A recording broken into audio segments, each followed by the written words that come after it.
that whatever you can imagine can happen in your life. And I tell you what, I've done things and been places that most people don't even dream of. Of course, it's all been in my mind. But, you know, some of them have showed up in my life, and it's wonderful when that happens. As the old fortune cookie once said, reality is for people who lack imagination. Because then you just settle for whatever life brings you. Who wants to settle? Anybody here want to settle? No, I don't want that default life. You know, I have 4 sisters. Can you imagine growing up in a family with 5 sisters? But anyway, we've been Zooming twice a month now. And it's been wonderful, and we sometimes get into sharing our memories from the past. And we grew up in the country, and we didn't have much, so we didn't have a lot of what people would call toys or things to play with. But we had our imagination.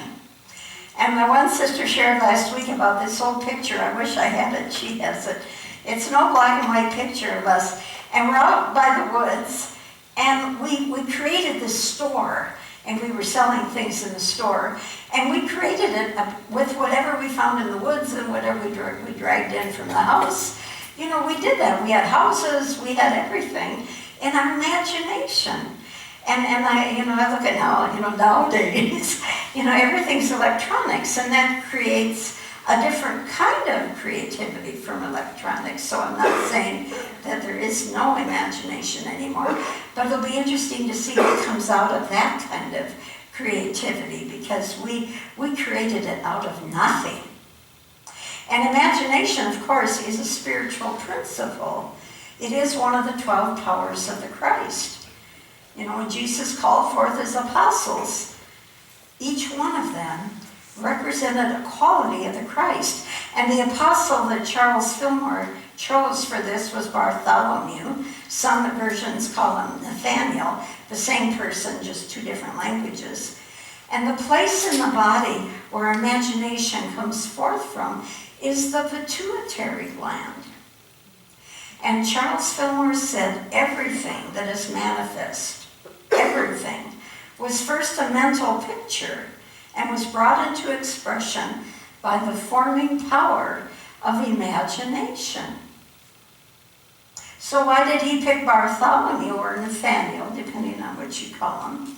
Well, there's a Bible story that shows Jesus' power, his gift of sight, which you could call imagination. It's the gift of sight. And it goes like this. When Jesus saw Nathanael coming to him, Nathanael asked him, "How do you know me?"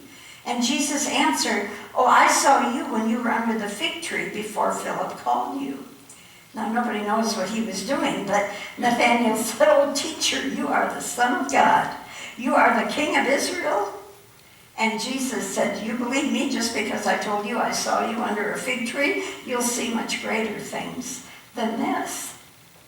But what the story is showing is Jesus' gift of sight. He could see things before they happened, and he also saw the way things were going in the world. And that's why the shortest verse of the Bible, what's the shortest verse of the Bible? Jesus wept. I knew you'd know that. I just knew down here in the south you would know that.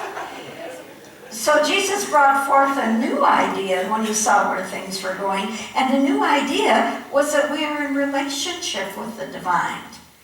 And how you see God and your relationship with the divine determines what's going to happen. And so as we approach this mass shifting consciousness by the collective consciousness, have you noticed the energy is going faster and faster?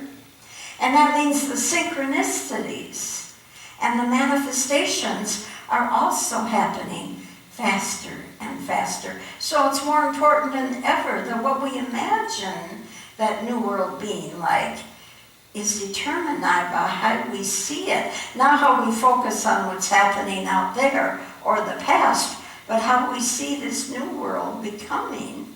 And as time collapses into the eternal now, we create that new way of being. So if you can see it and imagine it. Now, when you do this, some people think you're crazy. That's okay. We've been called that before, right? I think every unity person has been probably called that. And I always go back to my favorite movie, if you remember, is Don Juan, one of my favorites. I always say my favorite. I have a lot of favorites. But it had Johnny Depp and Marlon Brando in it. What a combination. And Johnny Depp was in a psychiatric hospital because he insisted he was Don Juan and nobody could tell him any different. And so his psychiatrist, Marlon Brando, says to him one day, "What would you say if I told you that you were in a psychiatric hospital?" And the best line ever, the best answer ever in a movie, he said, "I'd say that person has a very limited and uncreative way of looking at things." So how's your life? Do you have a very limited and uncreative way of looking at things? I know I have many times. I feel like I'm in Groundhog's Day, doing that same day over and over and over again until I think, okay, I got to shift something here to get out of that cycle. Carolyn Casey said, "Imagination lays the tracks for the reality train to follow." So what tracks are you laying in your imagination? What constant thoughts and imaginings? Are they limiting fears or are they infinite possibilities? And quantum physics, good old quantum physics, isn't it fun? Is constantly proving it.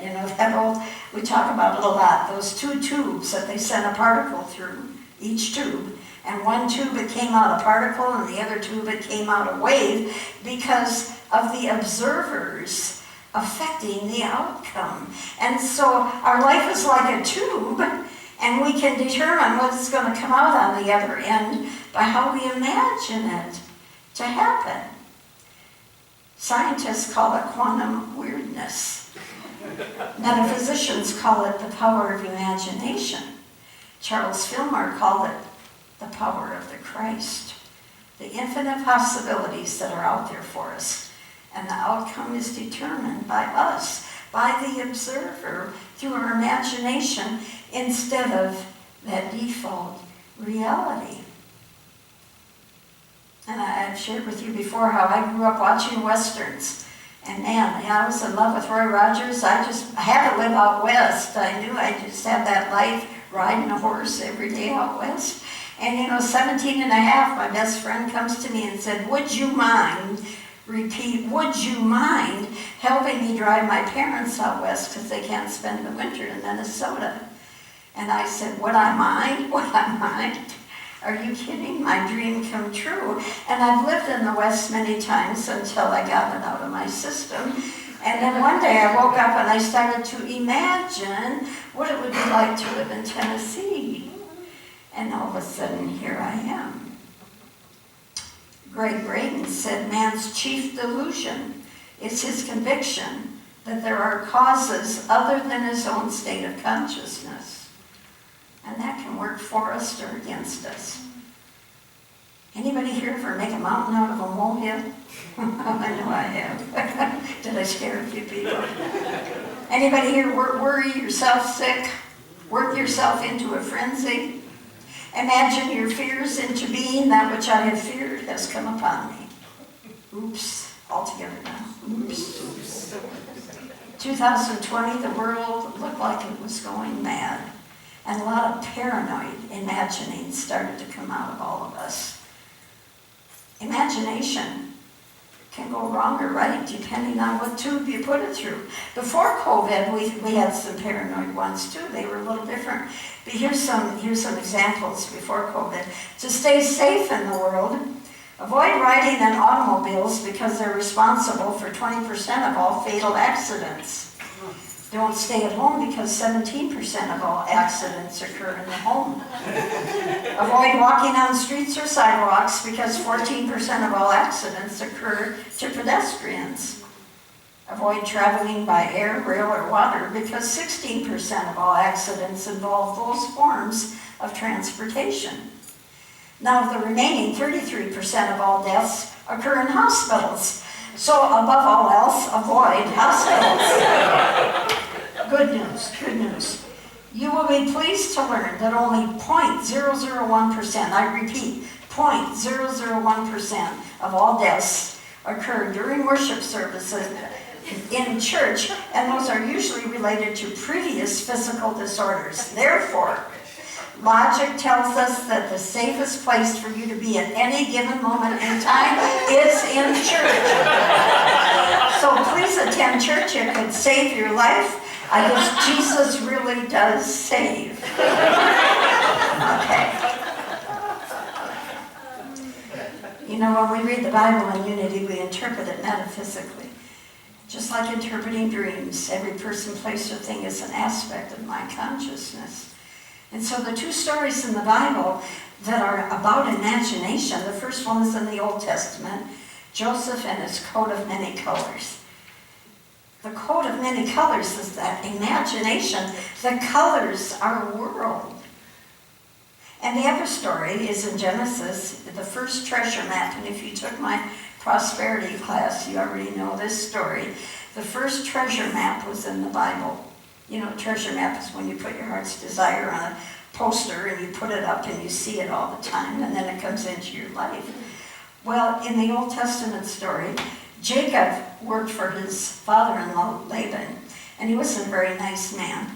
Anyway, he had to work in order to marry Rachel, the woman he wanted to marry, and he had to work for 7 years.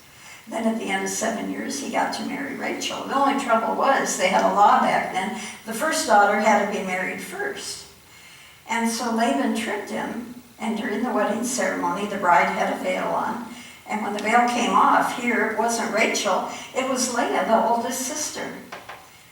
But his father-in-law said, look, you can still have Rachel, you just have to work for another 7 years.